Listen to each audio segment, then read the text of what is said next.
Thieves are still on the lookout for those catalytic converters in vehicles. Nearer to Emperor Napoleon III, the utensils shine with a pale, silvery brilliance, aluminum. In this age, rarer than gold. Priceless. You feel the slight, the unspoken hierarchy of metal. No one here knows that one day, this same element will wrap sandwiches, fly rockets, and maybe carry us further than any fuel before it. Tonight, it is simply a symbol of status, a quiet display of wealth and power. Yet hidden in that soft metallic glow is a future no one can yet see. A future where this light, abundant metal, could change how we travel, how we live, how we dream. The rare metal that became common. Aluminum has always been here, locked into the bones of the Earth. It is the third most abundant element in the planet's crust. Yet for most of human history, it might as well have been a myth. You could not pan for it like gold or cut it from the ground like silver. It existed, but only in tight chemical bonds, clinging to other elements. To free it was to perform alchemy. In 1825, Danish chemist Hans Christian Ørsted found a way to do just that. It was slow, delicate, and costly. Every gram was a treasure, reserved for crowns, sabers, and the table of an emperor. For a brief, shining moment, aluminum became the metal of dreams, light in the hand, strong against the years, resistant to corrosion, a natural conductor of electricity. Before electricity itself was commonplace, then technology caught up. The refining process became faster, cheaper, and more brutal. By the end of the 19th century, what was once the rarest of luxuries was rolling from factories by the ton.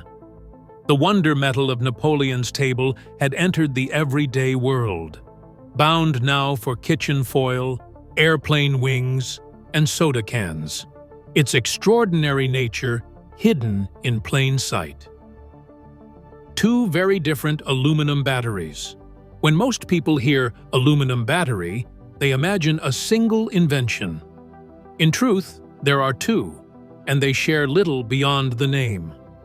The first is the aluminum-ion battery. It works much like a lithium-ion cell, ions moving between electrodes, charging and discharging in cycles. The appeal is obvious. Aluminum is cheaper, more stable, and less prone to the thermal runaway that makes headlines when lithium bursts into flame. Some designs even promise faster charging. But aluminum-ion is not the story we're chasing today. Our focus is its stranger cousin, the aluminum-air battery. This is not a cell you plug in overnight. Its chemistry does not lend itself to simple recharging.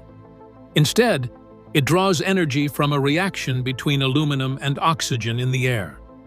It is less like a traditional battery and more like a slow, controlled burn.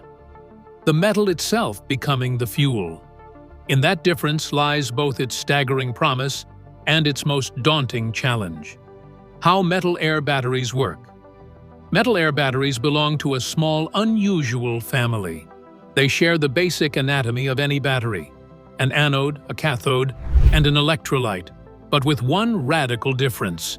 The cathode is open to the air. This opening is not a flaw. It is the point. Oxygen from the surrounding air seeps in and takes part in the reaction. When the battery is in use, oxygen enters through the porous cathode and meets the electrolyte, a liquid solution, often water-based, laced with catalysts. There, it forms hydroxyl ions, tiny clusters of oxygen and hydrogen. These ions travel to the aluminum anode, where the real transformation occurs. Oxygen bonds with the aluminum, forming aluminum oxide and releasing electrons.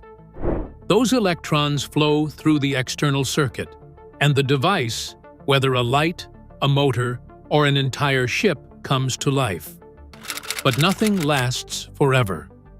Aluminum oxide builds up, coating the anode until the reaction can no longer continue. The battery must be purged, refreshed, or replaced. It is an elegant system with an inevitable end, a reminder that even the most refined energy comes at a cost. Why aluminum air is special. What draws scientists to aluminum air is not just novelty, it is potential. Aluminum is remarkably energy-dense. Pound for pound, it can store far more energy than most materials we use in batteries today. In theory, an electric car powered this way could travel more than 1,000 miles on a single battery swap. Then there is abundance. Aluminum is everywhere, woven into the planet's crust, already mined in vast quantities and endlessly recyclable. Reprocessing it uses 95% less energy than producing it from ore. That efficiency is unmatched in the metals world. And unlike plastic recycling, which often fails in practice, aluminum recycling works. Over 3/4 of all aluminum ever made is still in use. Cans become airplane parts. Window frames become new cans, in a loop with almost no loss. In a future where waste is no longer an option, a battery built from this eternal metal carries a kind of quiet logic. The big drawback: rechargeability. For all its promise, aluminum air carries a flaw that refuses to be engineered away. It cannot be recharged in the conventional sense. Once the aluminum has oxidized, its stored energy is gone. You cannot plug it into a wall and reverse the process. This changes the way we think about fueling. Instead of charging, the battery would need to be swapped. Some call this mechanical recharging. In theory, you pull into a station, remove the spent unit, and replace it with a fresh one, faster than filling a gas tank. China's NIO has already explored this idea with lithium-ion packs, building swap stations and offering batteries as a subscription service. For aluminum air, the same approach could work, but the scale would be staggering. A new network of swap depots, a closed-loop system to collect used batteries, strip them of aluminum oxide and rebuild them for another cycle. It is an elegant vision, fast, clean, circular. Yet behind it looms the sheer weight of logistics, the cost of infrastructure, and the question of whether convenience can keep pace with possibility. Trevor Jackson's 1,500-mile claim. Among the loudest voices for aluminum air is Trevor Jackson, a former Royal Navy officer and founder of MAO Research. His prototype, he says, could power an electric car for 1,500 miles before needing a swap. The numbers are seductive, distances that make range anxiety vanish. Jackson claims the cost would undercut lithium-ion over time, estimating around 10 US cents per mile. On paper, it sounds plausible. He compares it to the eventual need to replace lithium-ion packs, which can run into thousands of dollars. But reality is more complicated. Tesla's Model 3, for instance, has shown far less battery degradation than expected, with most packs lasting the life of the car. Replacement costs, while significant, are rare events, often tied to accidents, not wear.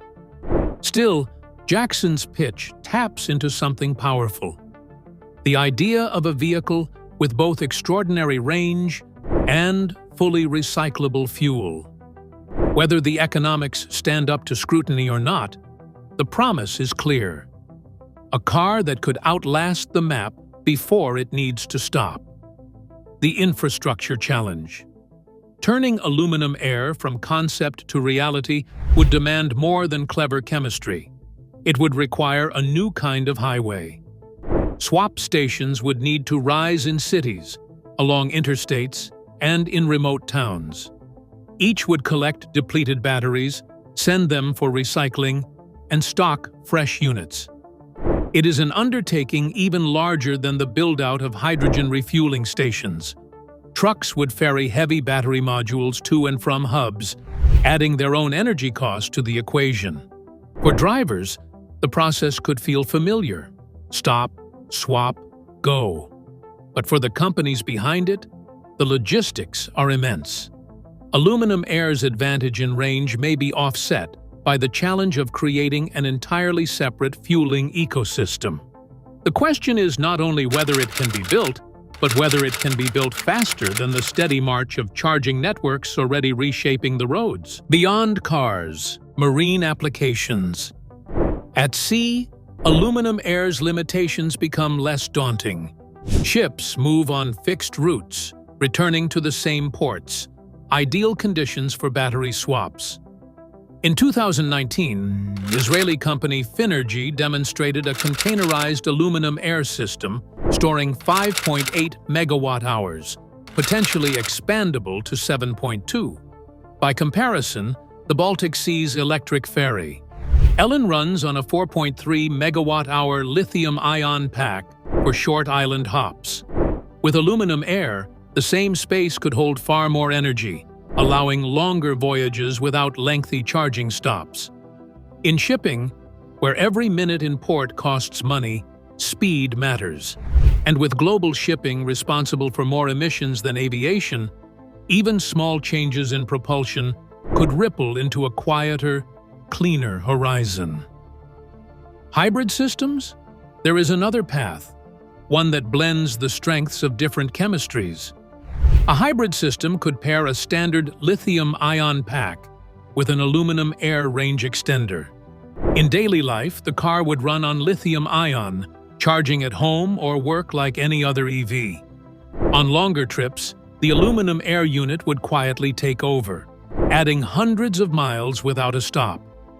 Only when that reserve was spent would a swap be needed, and only at intervals long enough to make the infrastructure more manageable. Finergy tested such a concept in 2013, aiming for over 1,000 miles on a charge. In practice, the journey ended much sooner, but the idea remained sound. With refinement, it could bridge the gap between today's plug-in culture and tomorrow's limitless range. It is less about replacing lithium-ion and more about complementing it, each battery doing what it does best, together forming a machine that rarely has to say enough. Aluminum Air will not sweep the world overnight. It is not the killer of lithium-ion, nor the single answer to the planet's energy needs. But it offers something rare, a clean, abundant, endlessly recyclable fuel that could fit into the right niches and quietly excel. The future will not be one technology, but many, each chosen for where it works best. Cars, ships, grids, each may find its match. In Napoleon's time, aluminum was a symbol of unreachable wealth. Today, it may yet become a symbol of something greater: our ability to turn what was once rare into a common tool for survival.